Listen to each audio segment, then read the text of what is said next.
If you think that England is a country that is always crowded, where just a few dozen kilometers will lead you to a bustling city, then Foula exists to completely dispel that notion. To reach this island, you must accept one truth. Foula will not truly welcome you. No bridge, no regular ferry service. There is only one 8-seat plane, flying when the weather permits. And the weather in the North Atlantic rarely permits.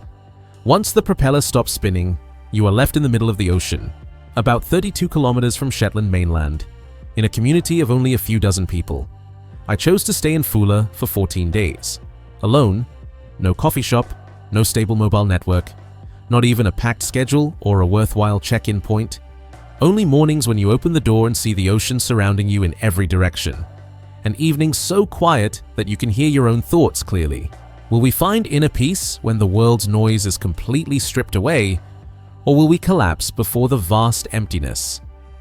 Let's explore the journey of self-reflection at the edge of the world together, to see if humans can truly be happy when facing only themselves amidst absolute isolation. If you are a productivity addict, someone always obsessed with breaking down every minute in Google Calendar, then congratulations. Foula will be the place to torture that ego of yours. Here, time is not a straight line leading to a deadline.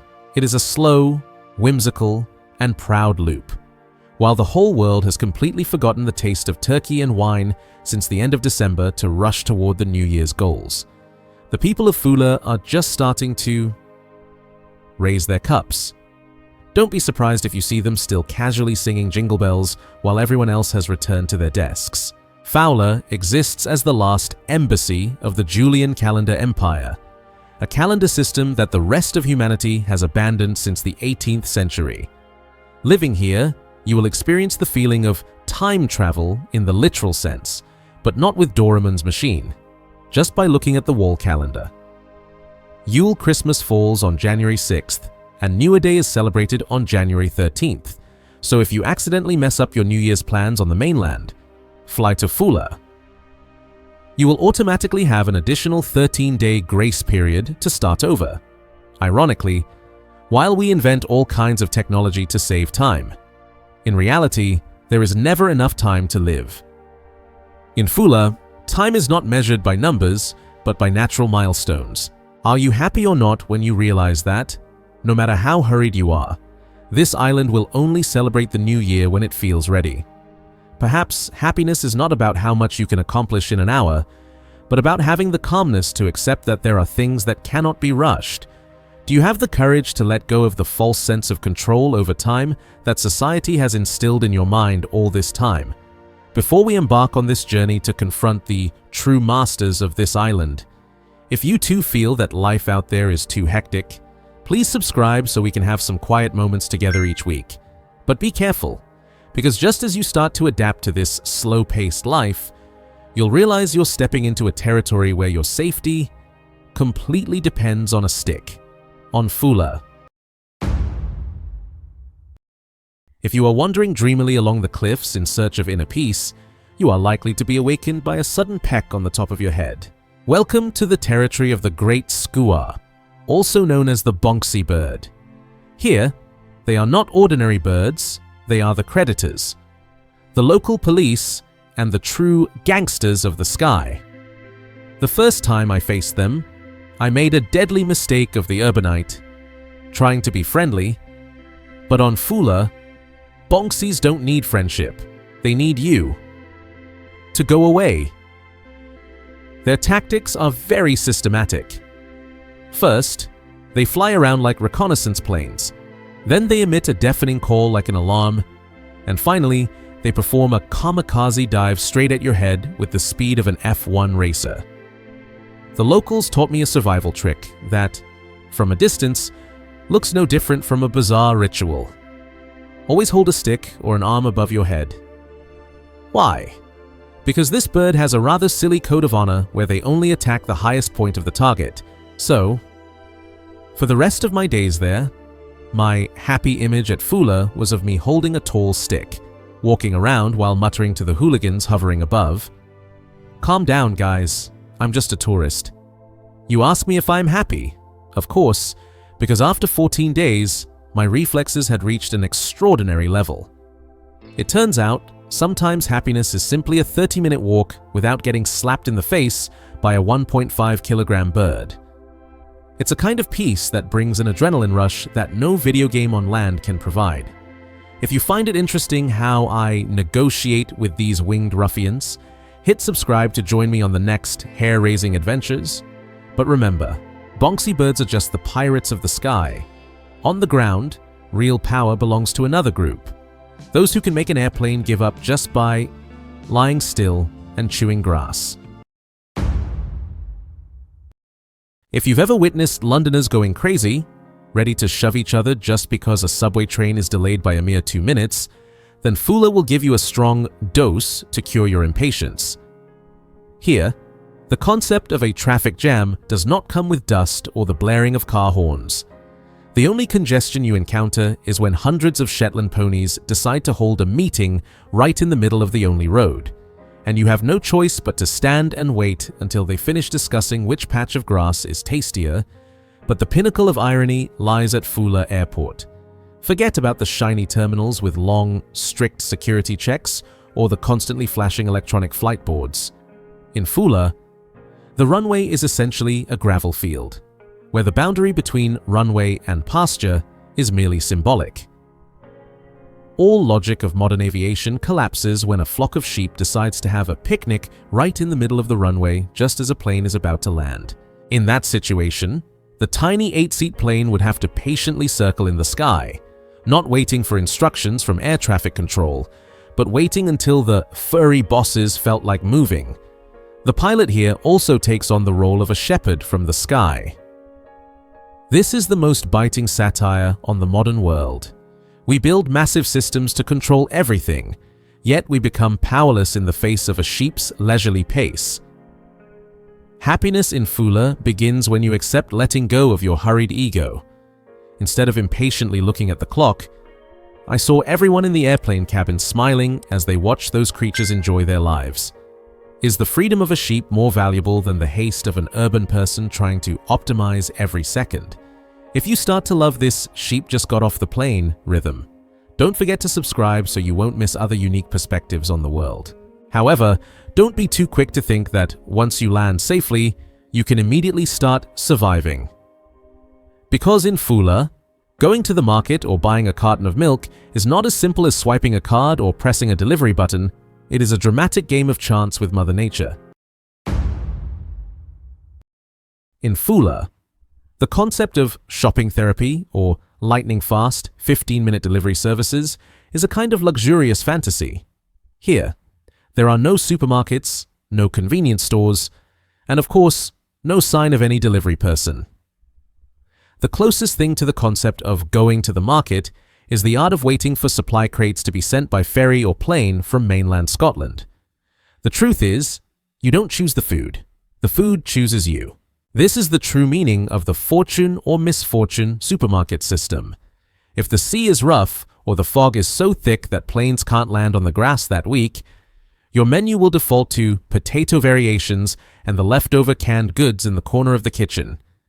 You will learn to cherish a fresh orange as if it were the most precious diamond in the solar system. The residents of Foula have elevated food preservation to an art of survival rich in philosophy. When in the city, we go crazy because the supermarket is out of our favorite nut milk. But in Foula, people celebrate like they've won the lottery just because the ferry has just arrived with a crate of fresh cabbage.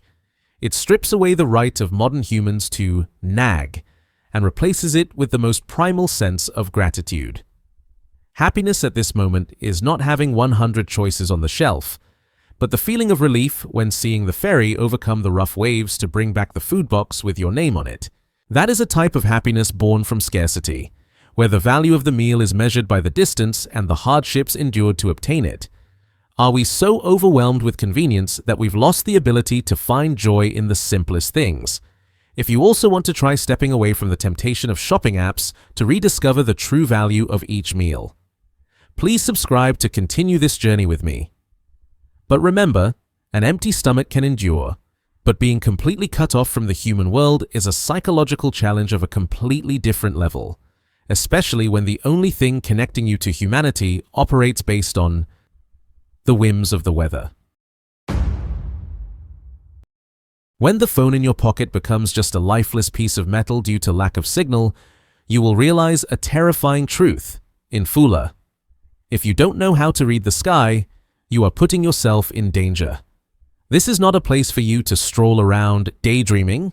Every rock, every cloud, and every slight change in the wind's direction is a survival guide that the island forces you to memorize in 14 days of solitude. The greatest lesson I learned was not from books, but from the way the Dharma mist swept over the cliffs. The people of Foula don't need to check the weather forecast on the BBC.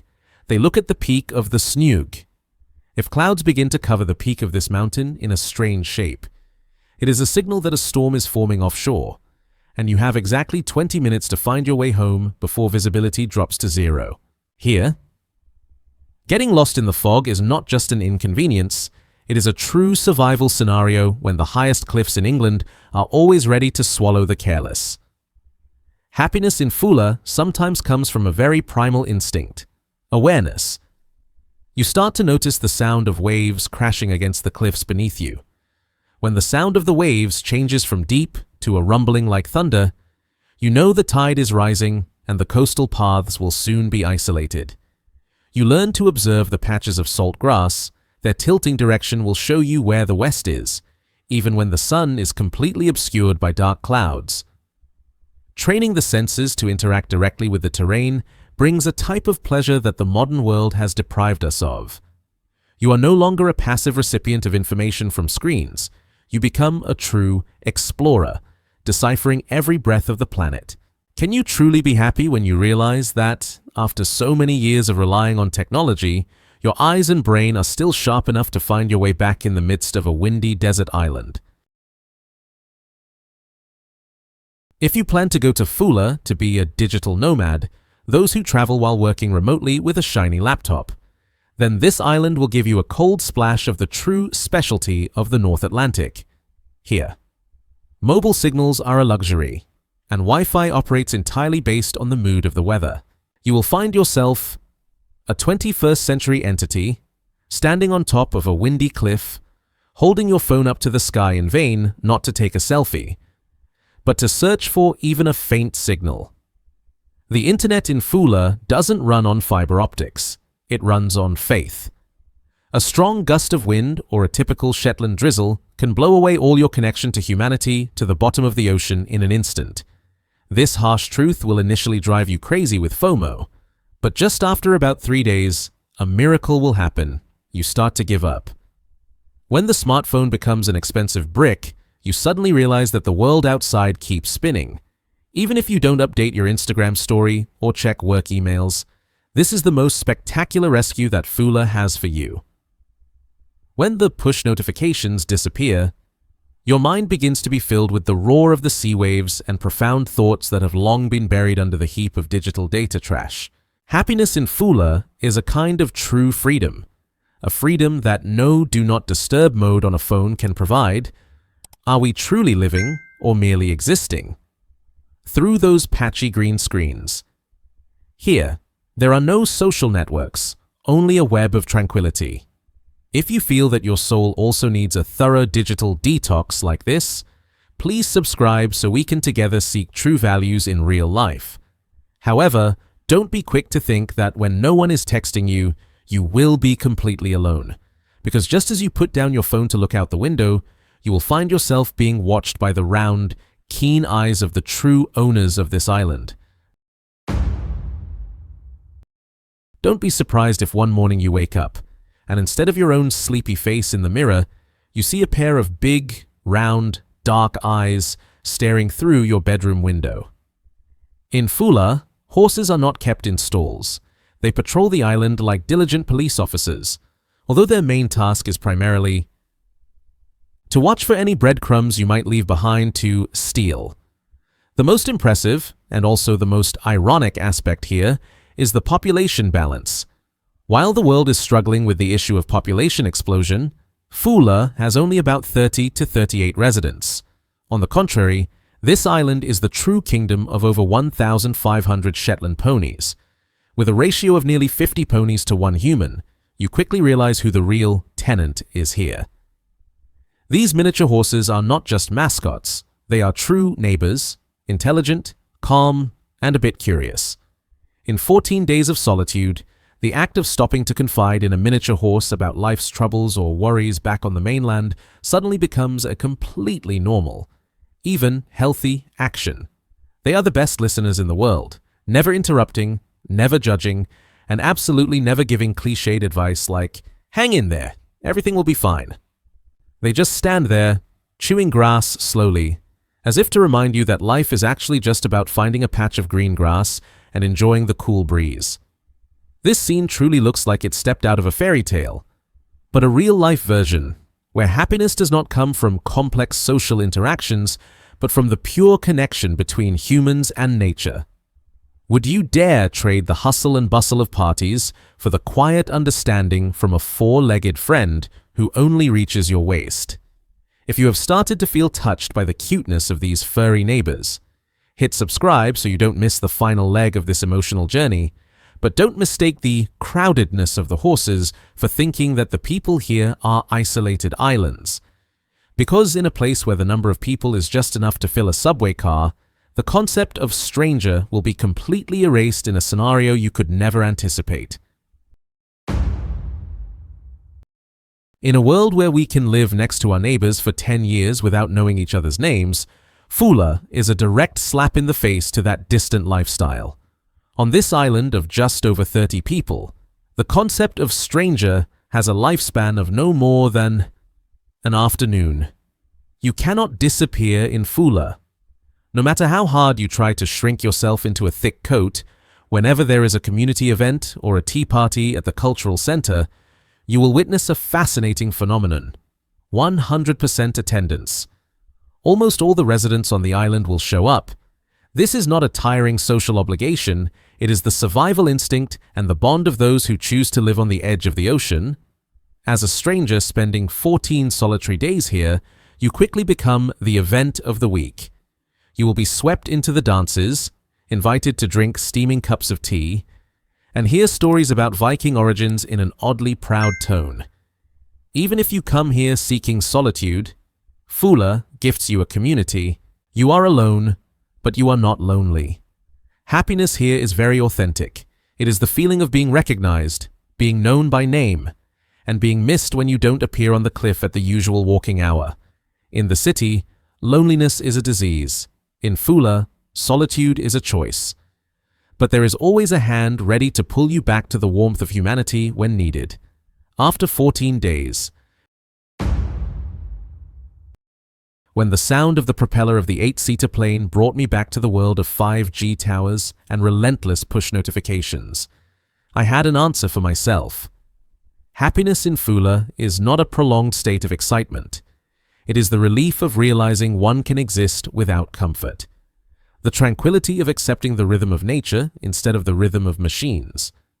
Foula is not a paradise for everyone, but it is a wake-up call.